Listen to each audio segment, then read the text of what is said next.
Hello and welcome to another Jay's Politics Blog podcast, part of the Podcast 99 Internet Radio Network. You can reach us at podcast99.org or me directly at jpoliticspodcast@gmail.com, or you can reach me on Twitter at jpolypodcast. Welcome to This Week in U.S. Politics, episode number 9. Today we're going to be discussing the Syria incident, the using of missiles after gas attacks. Just going to kind of go over it a little bit, not too in depth, but then I also have an article about the about a new law here being proposed, or a new what did they call that? Sorry. All right, let's see here. What did they call that? Supreme Court is adopts rules to ensure unbiased juries here in Washington State. So those are what are on the agenda for today. Depending on time, I may find something else. We'll see. Sorry. Just got done eating a little while ago, so now too much water, too much food tends to make one not feel as well. So, like I said, this week a lot has been going on in Syria. You know, the reports of gas attacks on chemical weapons being used on civilians, as well as our retaliation last night, the night before, with some submarines supposedly having been confirmed of having used their launching of Tomahawks in the into Syria on a precision strike, as the president calls it. Of the many stories that have been coming out over the week with Syria, there's been reports of whether or not there have been actual chemical weapons used against the civilians of Syria.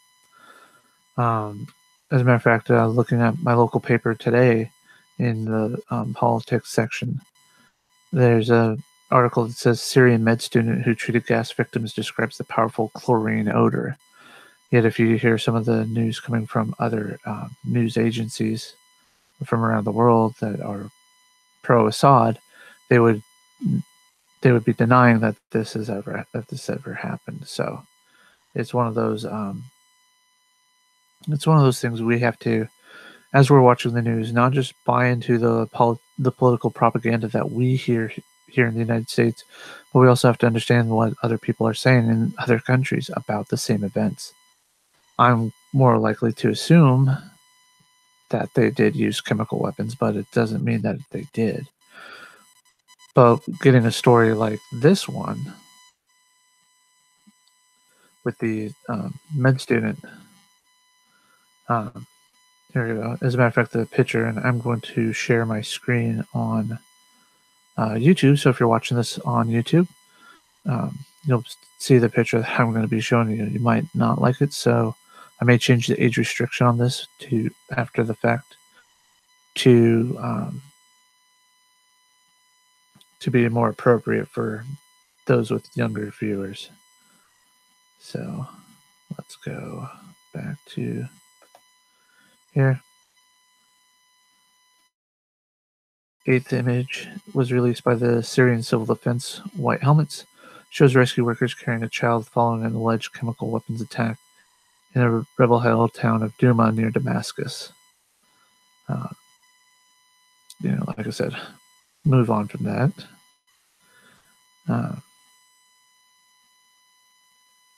When we trained for chemical attacks in the Navy, when I was in, I'm sure they did when Dave was in, I'm sure they do in all the other branches of service, the chemical, biological, nuclear responses that we would have to go through.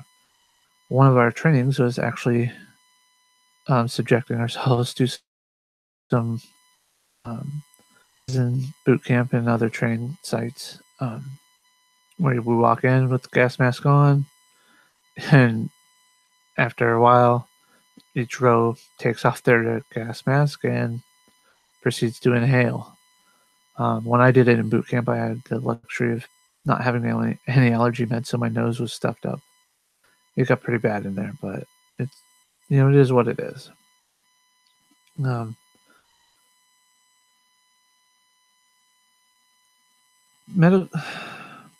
it comes to reports from these other countries, again, it's one of those many things that we have to look at. We have to think about with our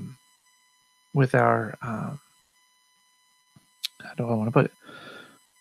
We got to take everything with a grain of salt, so to speak. We have to allow for them to truly. We have to allow them to put out what they want to put out, but at the same time, we also should be looking at what ground reporters from other countries, not just the U.S., not just U.S. allies, but other people. And I know I'm kind of repeating myself here on this, but I find it important that we have to do this. We have to think about that when we are actually going to be, when we're going to actually be doing that. When we're reading the reports, that's what I'm trying to get at. We have to take each of these stories, such as the medical student here. It was about 4 p.m. on an otherwise quiet afternoon in the Syrian rebel-held city of Douma when the bombs began to rain down. Mustafa got to work in the basement of a crumbling building. He was one of 3 medical students and 8 nurses accompanying a lone doctor in what passed for an emergency room. They worked for 30 straight hours treating the wounded, staggering, or being carried by others to the makeshift hospital. Those 30 hours were just a prelude. Now, this is an article written by Kevin G. Hall, looks like, with McClatchy, D.C. So this has probably been filtered through the Associated Press and all that. Before the end of Mustafa's second chaotic day in the repurposed basement, Douma was known across the globe as the site of an apparent nerve gas attack on civilians. Horrific videos showing the videos of the aftermath, showing the bodies of the victims with white foam seeping from their mouths, nostrils, and frightened children with inhalers pressed to their faces went viral online. And it's true. This is one of those. This is one of those things that we're only going to see online. How many of us are really going to see what these attacks truly look like face to face? How many of us are going to go out there and deal with this? I never had to in my line of service. In the Navy. But I don't know how I would have reacted had that option to, or had I been forced to do that. I just don't know. With the rest of my fellow shipmates that have stayed in, I don't know how many of them went on to do this. How many of them served on fast attacks that happened to pull in port and then were used to help. So it's one of those things we have to think about. I will never forget the screaming of children and how afraid they were. It was a terrifying moment to see all the people suffering so much, said Mustafa, who is going by a pseudonym in this report. McClatchy agreed to conceal his identity to protect him and his family in Syria. After the attack became known, President Donald Trump promptly blamed Syrian strongman Bashar al-Assad, as well as Russia, for supporting his regime. For several days, threats between the world's 2 largest nuclear powers bounced back and forth, and on Friday evening, shortly before dawn Saturday in Damascus, U.S., France, and Britain launched coordinated missile strikes into Syria, hitting a chemical weapons research facility and 2 storage sites, according to General Joseph F. Dunford, Jr., chairman of the Joint Chiefs of Staff.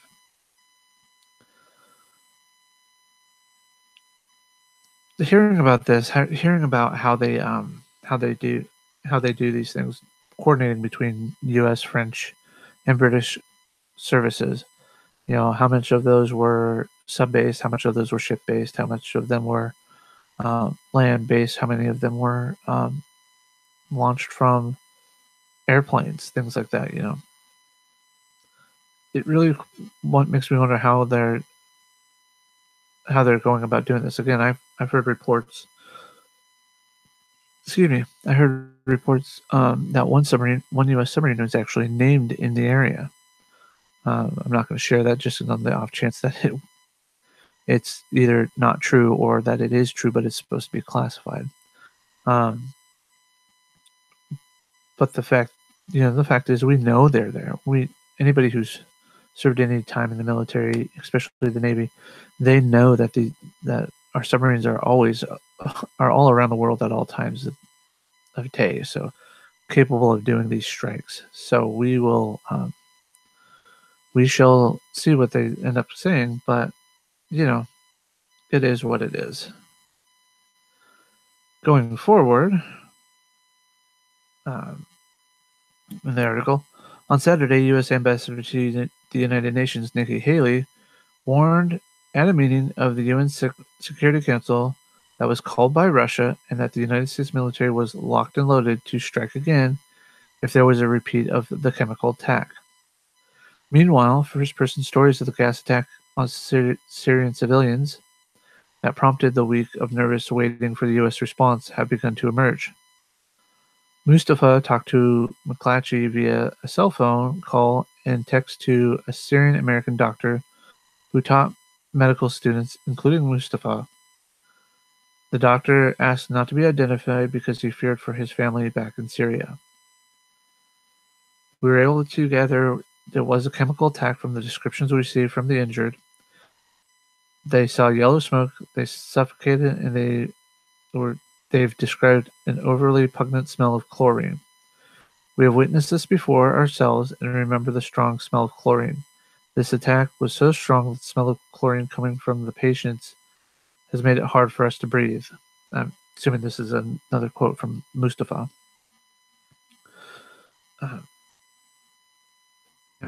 When it comes to these precision attacks, these military strikes that we are engaging in as a nation, we also have to be wary of the retaliation that could come back towards us, whether it be from Russia, whether it be from Syrians, because it could be something that doesn't come back directly at us as the United States.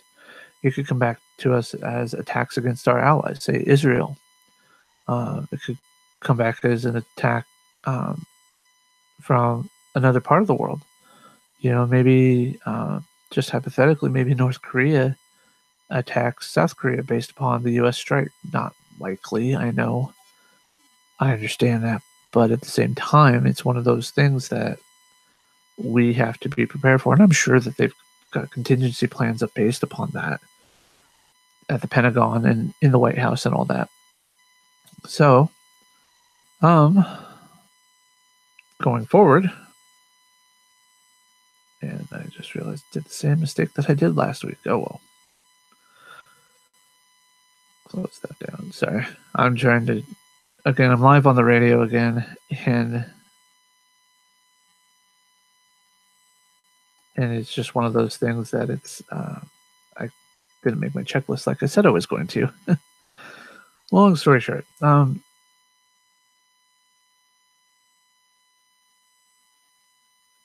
going back to the article here, Mustafa, communication with Mustafa came as he was evacuated to points north, along with hundreds of other Syrians. They left, he said, on buses belonging to the Syrian government, along routes protected partly by Russian air power and military advisors. He and his friends provided cell phone photos to McClatchy they said were taken inside the buses. Mustafa's accounts fill in some of the blanks on the incident that the Syrian regime claims is fake news, and Russia insists that was concocted by a non-government organization seeking to create sympathy for opponents of the Assad government.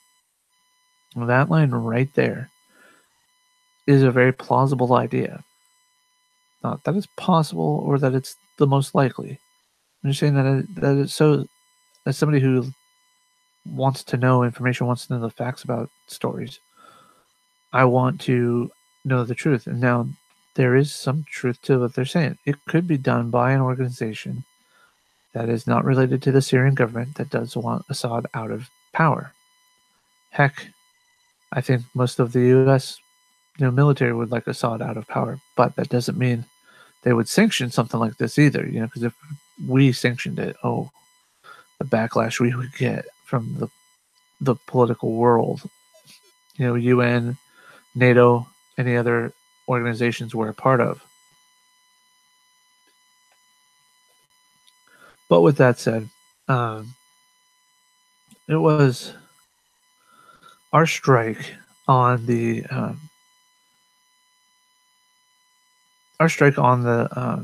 Syrians, albeit at their storage sites in a chemical weapons factory or plant, are commendable. That's what we should be doing. I have to agree with Dave on this one, though. If we really want to put a stop to this, we need to put boots on the ground and go take over Syria, and basically put somebody, if we don't want to overthrow Assad, put somebody next to him that's with us and be like, look, anytime he reaches for a chemical weapon button, smack his hand. No. Or spray him with water like you would a dog or any other animal you want to train. And then when he does something good, give him a cookie. All joking aside, really we have to assume that at this point, reading of the stories of everything that's been told to us, both from our own news media, British, French, Allied news medias, and also the opponents, for lack of a better term, for Russia and Syria, that it is fake news. We have to weigh that in. It doesn't have to be like a huge because they say it's a fake news story. It's a fake news story. No, it could very well be a true story. It could also be some sort of hybrid. It could be somebody that is still part of the government, but doesn't like the way things are going under Assad and wants to move forward, wants to move on from this. I don't know about you guys. I don't know about I don't know about you guys. I don't know about the rest of the world, what they would believe on that. But it is possible. It is one of those things. So, moving forward, what are we going to do? Are we going to continue to do these missile strikes, or are we going to actually go in and take over? Are we going to put boots on the ground and invade Syria? Well, we still got troops over in Afghanistan. We still got troops in Iraq. And, everywhere else in the world. Why not add another country to the list? I mean, heck, we already got forces that, I assume we already have forces that are in Israel that are there protecting our consulate and whatnot there. Let's help put them in. We got people in Turkey, we could probably do that. But, we also have the Florida and Georgia over there, the SSGNs. I'm sure one of them is in the area. Could put a sniper team in, put a SEAL team in there and go take care of that really quick. Then bring in the Marines and everything else after that. It's just one of those things that, we have to consider a possibility of the actions now that we have launched missiles, Tomahawk missiles, to take out a plant and storage sites for chemical weapons. I don't know about the rest of you, but personally, myself, I find that it's going to be one of those instances where we're going to need to how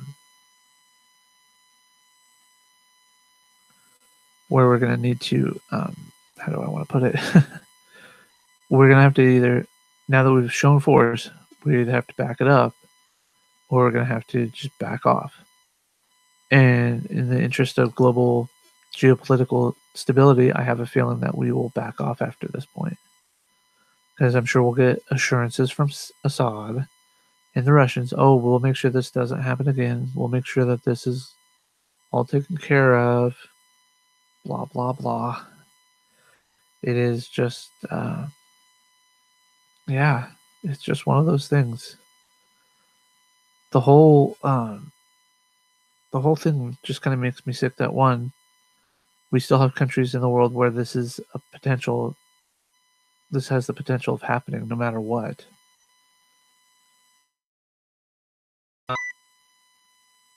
With any sort of chemical or biological or any type of story like that, it's just one of those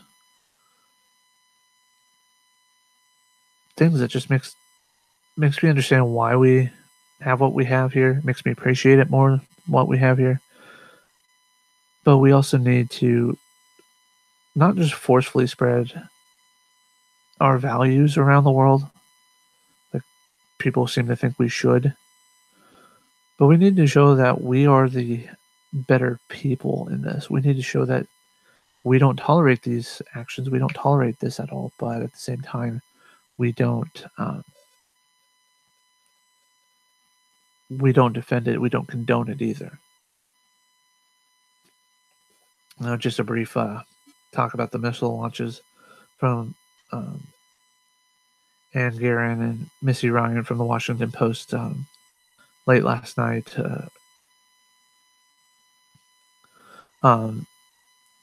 President Trump has ordered a military attack against the Syrian President Bashar al-Assad on Friday, joining allies Britain and France in launching missile strikes in retaliation for what Western nations said was a deliberate gassing of Syrian civilians.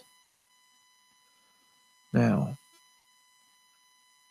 again, going back to the other stories, if it's a rebel-held town, and I understand it's not possible for everybody to move out of a town. You got your possessions, you got your belongings, all that fun stuff, your job. But at the same time, if you choose to stay, it is also a risk that you're taking, that you're going to get attacked. I mean, it seems so callous on my part to even discuss that. It seems so egregious for me to say something like that. But at the same time, I find that some semblance of ownership needs to be on the people that are there too. Without knowing the makeup of this town, without knowing the people in this town, it could just be a rebel-held town because most of the men there are against Assad. It could be a town where all the men that were supporting Assad were killed by the rebels. There's so many factors into why this is a rebel-held town near Damascus that could warrant the use of weapons. Now, I don't agree with chemical weapons at all. World War I showed us enough of what happens with that. We don't need to keep doing it, but apparently some people think we do. But at the same time, we really need to focus on spreading our message, spreading our values in a positive light. That, hey, you can take our capitalistic, you can take our more liberal position than your traditional Islamic Muslim positions, and we can make them work to where things are still, for lack of a better term, kosher in your religion, but at the same time allowing you to keep your religion. Now, we haven't got there yet in the U.S. because we still have people who fear everything about Islam. We have people who fear that any moment that we elect anybody that is remotely linked to the Muslim world, they are going to bring in Sharia law, they're going to bring in all this other stuff, and all our rights are going to get taken away. That's not exactly how that would work. Where there are so many checks and balances in the system that it would get bogged down. Even if martial law was declared, making basically the president a dictator, there's still less chance of that happening than anything. But when Trump announced the strikes in an address to the nation Friday evening, the purpose of our action tonight is to establish a strong deterrent, he said, against the production and use of chemical weapons, describing the issue as vital to national security. Trump added that the United States is prepared to sustain this response until the aims are met. Trump has asked both Russia and Iran, backers of Assad, what kind of nation wants to be associated with mass murder, and suggested that someday the United States might be able to get along with both if they would change their policies. I suppose this has to do with his art of negotiation tactics. I don't know. But it's just one of those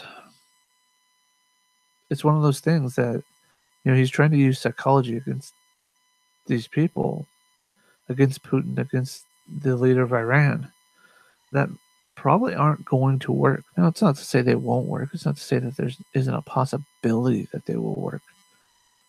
But at the same time, it is also like saying, but it is also like him saying, come and do your worst. I'm going to stand up to you. Yeah. It's just this whole Syria thing. I don't hate to discuss it.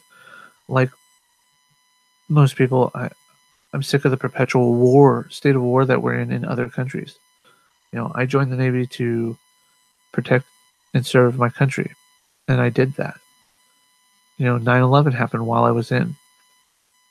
Excuse me.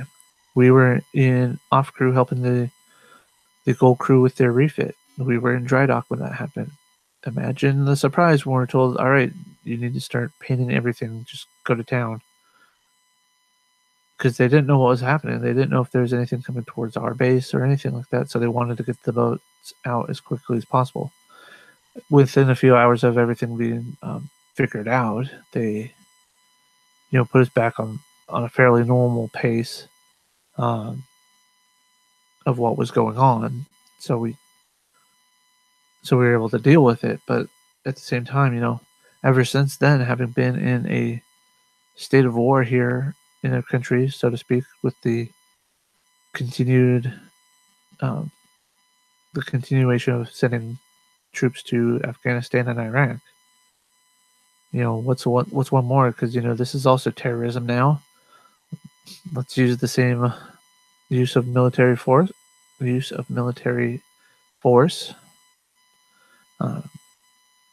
again, terrorism. I just wow, just wow. I can't fathom the possibility that this is ever going to end, because our two sides are unwilling to come together. We're too unwilling to come to the middle to discuss what it is that we need to do to get along and work together. Many are going to say, well, many in the West are going to be like, well, the only thing they're going to accept is, when we're all dead or we're all converted. And there are many over there that would probably say something along the lines of when we're, more conservative in our ways, when we're more willing to take on the ways of Islam and things like that. And it's just going to be a never-ending fight if the leaders of both sides cannot find common ground to work from. So that is pretty much all I had on Syria today. That's all I wanted to discuss about it. And I thought I'd go with something a little bit easier on here in the state of Washington for those that live here. I haven't even read this article. I just saw it and I was like, oh, this sounds interesting. Because every time I get called up for jury duty, the 3 times I have so far, first time I got out of it because I literally moved from Washington to Oregon, and Kitsap County called me almost a year after I had moved away and filled out all my paperwork saying I had moved on. Even updated my license to be where I was living at the time in Aberdeen. Moved down to Oregon. The second time, I was literally doing training for what was it? No, my coworker had to have a procedure done, and since her and I were the only two people trusted to do closing, I asked for a delay in my service and um, moved on to doing it while I was training to be in the post office. That 2 weeks of training with the post office and all that, and trying to do my trying to go to school, trying to do all this fun stuff. Yeah, it was pretty fun. But I can imagine that the whole point of me talking about that is I can imagine that people on the jury can be biased, whether it be a civil or a criminal. I don't even know if they do juries in civil, but anyways, I can imagine that it would be hard to find people that, especially with the way the news flows nowadays, that somebody's not going to be biased, even if they try to sit there and say, "Oh, uh, yeah, well, I've heard about it. I haven't put much stock into it because I haven't read anything." Da da da da da. Things like that. I mean, it would be like having a mass murderer in Seattle be tried down here in Olympia or even out here in Shelton, Belfair, anywhere like that. Just to make sure that they could find unbiased people, and I could almost guarantee you they wouldn't. It'd be hard. They'd have to take people from all over the state and move them into one court area. Which, if they were taken from the East Coast, the east side of the state, they'd probably want to do it over in like Ellensburg. But anyways, long story short, going into the article, the Washington State Supreme Court has adopted a new rule that seeks to eliminate racial bias during jury selection. Oh yeah, race, everybody's favorite. The ACLU says it's the first court in the country to adopt a rule that reduces implicit racial bias in jury trials. The court issued the rule last week, and it's going into effect at the end of April. The rule expand the prohibition against using race-based peremptory challenges during jury selection. The challenges allow both sides to exclude certain jurors without giving a reason. So again, if you're trying, I don't know, a white supremacist, and you're trying to defend them, you would want to get all the black people, all the minorities out of there. Vice versa, if you're trying a black criminal, you want as many people that would try to find what they did as guilty, etc., etc. So, anyways, going on.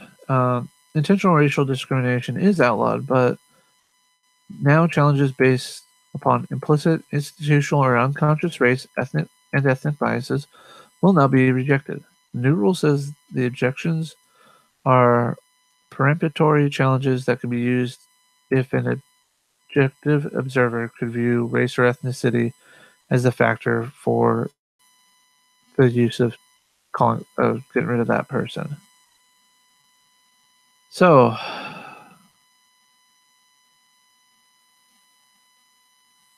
and that's that article. Wow, I thought I picked a better one. But no, talking about this new rule being adopted, I think is actually pretty good. And I think that it should be applied to all the courts here in the state. I think they should be applied to all the courts in the country, no matter what. But it'll take time to get there. But just sitting here thinking about it, looking at it, if I were a lawyer, again, I'm not, nor did I sleep at a Holiday Inn Express last night, so I'm not qualified. I do lawyers. I've always been interested in law. I've actually thought about going to law school, but not my cup of tea. The whole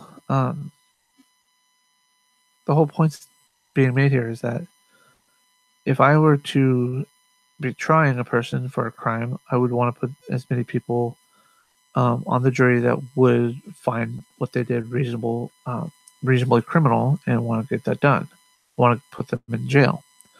So if it was a white man, supremacist, racist, I would want to fill that jury with as many minorities as possible, because they're going to be like, yeah, this guy's a racist bigot, da da da da da. Especially if it's for murder of some sort based upon the race. Second of all, if I was defending somebody, I would want to remove all the same variables. I want to fill it with my type of people, even if they are not. Again, if I was defending a white supremacist that killed a black man, I wouldn't need necessarily white supremacists on the jury with him. With this, I would just need people to see, that I could easily say, oh well, it wasn't actually based upon race, even though he has these beliefs. No, it was because of this. Trying to find, plausible excuses. And I know that's a bit extreme. That's a far off case that probably wouldn't, um, that I don't foresee happening here in Washington, but it is quite possible. And I know quite a few people that have held and still do hold some beliefs that people of color are inferior. So, yeah, I do call them out on it. I do. Sorry, I'm getting fidgety all of a sudden.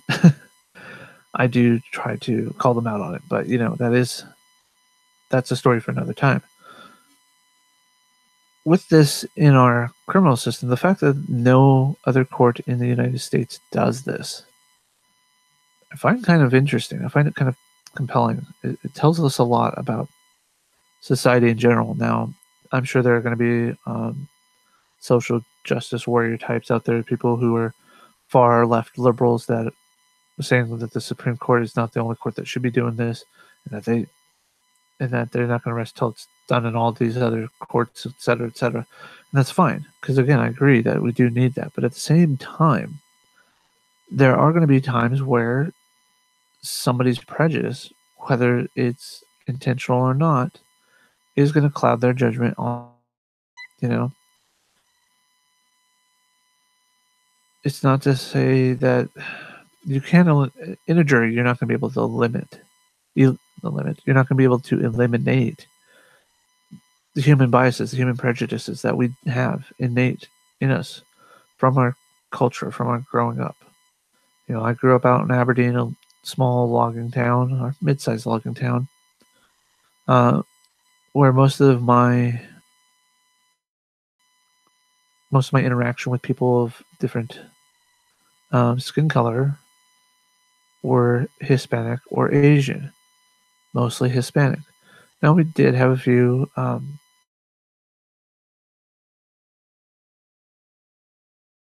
African American. I believe we had a few African American kids in my classes and stuff like that. But so long ago that I'd have to sit here and look at a yearbook to prove anything.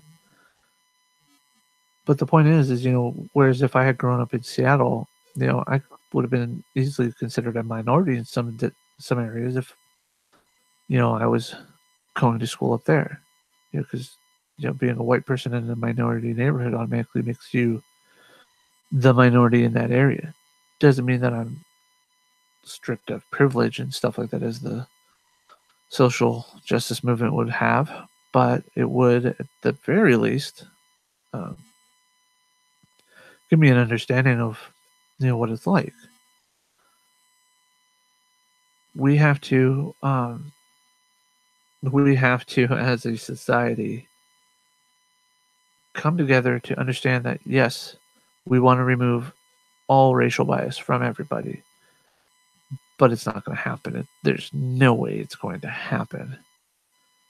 But at the same time, we also need to work on helping further our children and grandchildren and great grandchildren going forward on that. While we have different cultures, while we have different skin colors, while we have different features about us, I have thick, brownish hair, whereas my wife has lighter brown hair, but it's very, very thin. That's just between two white people. I know there are some people that they see and again, this is me taking a quote from BuzzFeed, so take it for what it's worth. But there are videos where they, black people talk about white people come up and want to touch their hair because it's all poofy and frizzy and things like that, And as a isolated white person, I could understand that people wanting to do that. They're not exposed to it. But at the same time, I can also understand and empathize with the African American people that have this happen to them because it's like, seriously, out of my personal space, And that would be an odd question to ask. Hey, can I touch your hair? It seems interesting. But at the same time, that's what I should do. We've got to learn to set the mold for generations going forward to see people of color, to see people of different ethnic backgrounds, and not assume that they are lazy, not assume that they are rapists, not assume that they're drug dealers, not assume the list goes on. Just because you're Asian, you're automatically good at math and sciences, things like that. It's not, how to put it, it's not one of those we are, that we're intentionally doing it to be mean, to be callous, or anything like that. But it is one of those where we as a society don't put a stop to it, because we don't see necessarily anything wrong with it. And we do need to see stuff that's wrong. It's just, I don't necessarily agree with the way some of other people have thoughts on this issue and think it needs to go.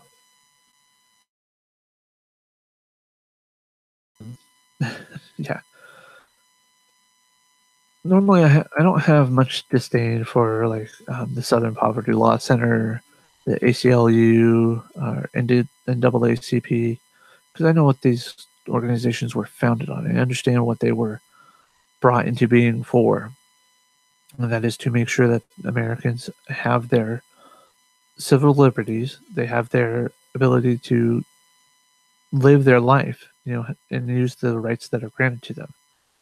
I also know that some of them are also a little bit more less, I don't want to say less friendly to white people, that's painted in the wrong picture, but they tend to treat only those people in minority communities. And that's fine. That's what they're there for. I mean, honestly, if I am in trouble with the law, I am not going to go to the NAACP.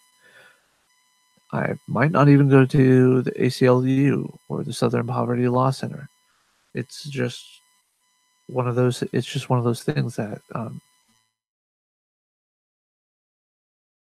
notice that there is a special catering, and that people want equality, yet they also want their special treatment as well.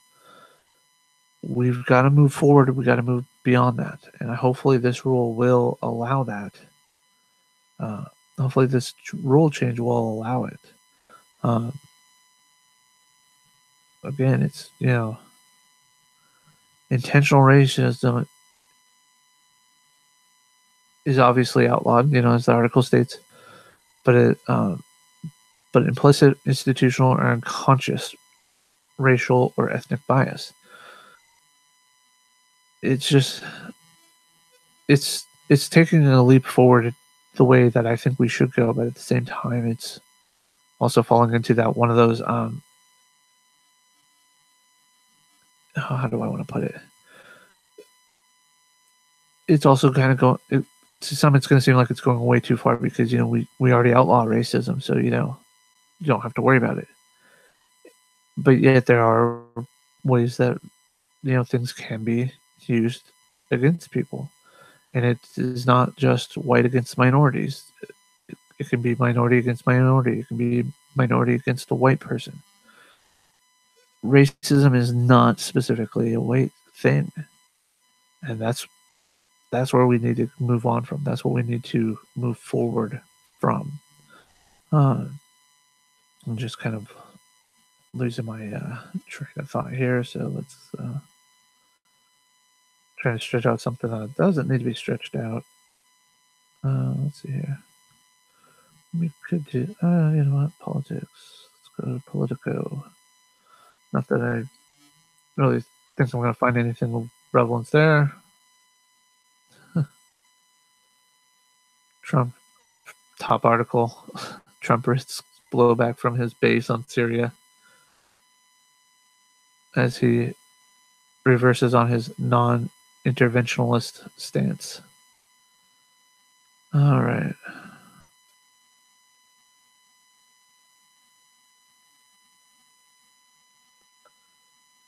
Let's see. Oh, Super PAC. Priorities USA Super PAC ramps up fundraising for 2018. There's something that I always despised in politics, the Super PAC. In the lead up to the 2016 election, we all heard about Bernie Sanders losing the Democratic nomination to Hillary Clinton because of Super PACs. How we all, how do I want to put it? They put it basically that, we were being cheated out of our ability to make choices, because if a state votes a majority in favor of Bernie Sanders, yet Hillary Clinton has more superdelegates, guess who wins the state? Hillary Clinton. And I have to just admit that I've always found that a bit dodgy. I found that a bit no, what's the word I'm looking for there? Oh, let's see. I just find it. I've just found it as a. Oh, I don't know. What's the word I am looking for?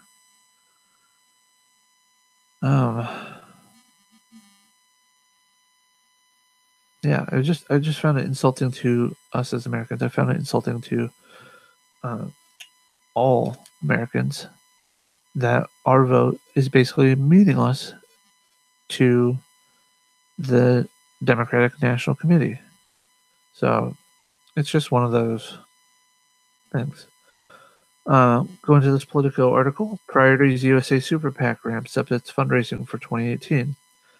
The Democratic group raises $4.5 million in the first quarter, plus $2.2 million for an allied nonprofit. Priorities USA Action, the pro-Hillary Clinton super PAC that reinvented itself in 2017 with a broader mission and focus on digital campaigning, raised $4.5 million in the first 3 months of 2018. As it prepares for the midterm elections, the super PAC's sister nonprofit, Priorities USA, raised $2.2 million for the combined first quarter, totaling to be $6.7 million for both. The Super PAC's first quarter haul is more than double what it brought in all of last year, and when the nonprofit took the lead fighting policies put forward by Donald Trump and the congressional Republicans, the Super PAC spent approximately $500,000 in two key 2018 Senate races in Indiana and Missouri, and finished the first quarter with about $4.5 million on hand, said the group. The fundraising pace slowed for the 501c4 nonprofit, Priorities USA, which brought in $15.5 million in 2017. While Priorities USA Action has to report its donors and expenditures to the Federal Elections Commission by Sunday's first quarter deadline, the 501c4 can accept anonymous donations of unlimited size. Yes, let's just expand our coffers. Let's get rich quick. Oh, man. I don't know about the rest of you, especially those of you that are on the left like I am, how appalled that we could be. And now, according to some political minds, because I am a moderate left. I'm more center than I am left entirely. That I would fall into the Hillary camp. Although I did like many of the ideas that Bernie was trying to present. The long story of this, the long and short of it all here is that I would rather have how do I want to put this? I would have rather had somebody other than Bernie Sanders run against Hillary, and probably would have won, even if they weren't as extreme as Bernie Sanders on his issues. I feel that he would have, whoever else could have been there, Joe Biden or anybody else, would have been better, and probably had a better shot against Hillary Clinton than Bernie Sanders. But be that as it may, we are moving forward. But the super PACs, that's the biggest issue, is because it comes down to super delegates. It comes down to these people are the ones that we are going to elect, and that is because reasons. And that reason is money. The corporate overlords have spoken. It is. Yeah. Super PACs are just evil, and we need to get rid of that whole super PAC system. Yes. Have companies set up nonprofit organizations to do political campaigning and paying for these people. That's great. That's fine. All for it. Let's do it. However, let's not get carried away with it. Let's not say because you're the traditional candidate style of our party, we're going to give you the most money. No, that's not how it should work. It should totally be based upon what everybody else is, what the states are voting for. If you campaign hard, you spend the money, that's fine. But don't expect the states to hand over their state to your candidate in primaries because, or any other reason, any other type of race, just because you paid money for it. No. If I donated to a charity or I donated to anybody, I would want that money to be equally spent on all parties, and then the actual candidates can spend the rest of the money that they want of their own personal money. Now, I don't know a whole lot about campaign finance laws. As much as I would love to run for office, I have no shot because I have no money. But even if one of these super PACs came to me tomorrow and said, we will fund your entire campaign if you run for this Senate seat or if you run for this office, I hope that, and I know in my mind I'm saying yes, that I would tell them no, go to hell, kick it to the curb, whatever, because it would present me with an unfair advantage over the other candidates. I can't say that I would definitely say no, because it's an opportunity that could be once in a lifetime, and that could get me springboarded into a political career. Not that I really care for career politicians, but I'd like to think that if I could get in, I could actually maybe make a difference. And I know that's what we all think. All the politicians think. Some people just see what Congress actually does, and just it goes down from there. But it is what it is. With Congress, with all of our, how do I want to put it? With all the money that flows into the political realm of things, not just talking taxes to the government, but to the financing and campaigning of all of these elected officials, it has come to a point now that short of basically anybody in the U.S. Congress and the House of Representatives, they don't spend as much time as they probably should reading bills, writing bills, talking to professionals when they're having their committees, as they should, because they're spending more time worrying about their next campaign, which is just right around the corner. So, for example, Anybody who gets elected this year, especially if they are new, they're going to try and push some sort of legislation or get their name on some big bill that will make it seem like they're doing their job. Fine, great. But then you're going to get to probably about 6 months of that. And then after that, they're going to start working on their campaigning. They're going to start working on it, maybe behind closed doors, in their office, but they're still going to be working.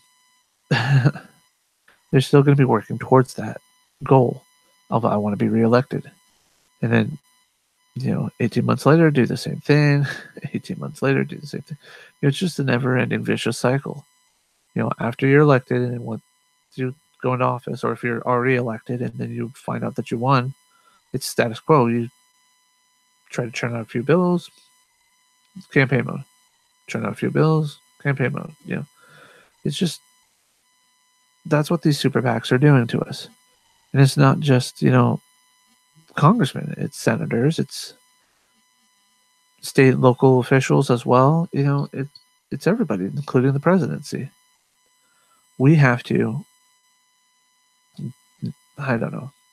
we have to figure this out. We have to find out what it is that these super PACs are doing and maybe have somebody write a law about it. Maybe it's something that starts at a local level. Maybe it's something that starts at our state level where, okay, if you're going to run for office, you cannot use any of these funds. And if you use these funds, you automatically, even if you win, you automatically vacate your spot and the next person up wins, So it's just one of those things. We have to, as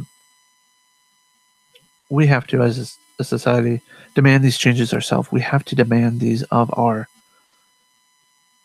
we have to demand them of our own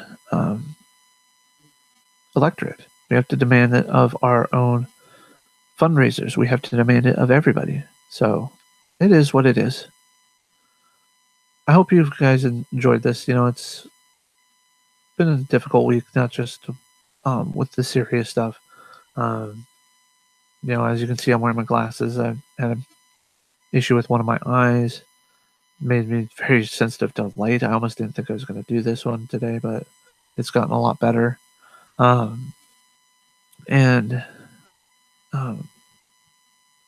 Just thoughts of the Thresher over the week. On April 10th, I keep a set of submarine dolphins with me most of the time in my car, but this week I had them on the Tuesday and Wednesday. Had them in my pocket on my apron for me personally. Normally I try to clear it with my boss beforehand so I can wear it on my safety vest, so they can see, people can see that I served.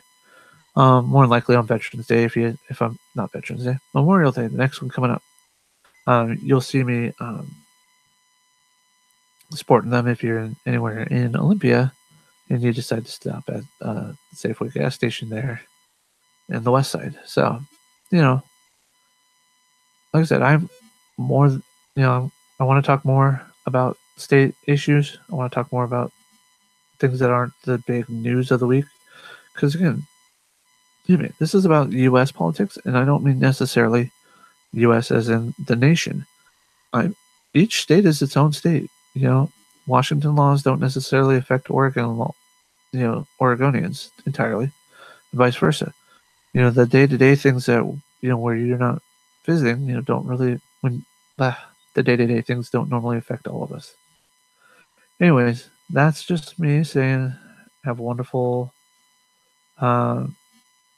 just have a wonderful weekend. Enjoy the rest of April. Enjoy your week. And I hope to see you coming back. So, all right. You have a wonderful night. Enjoy your weekend.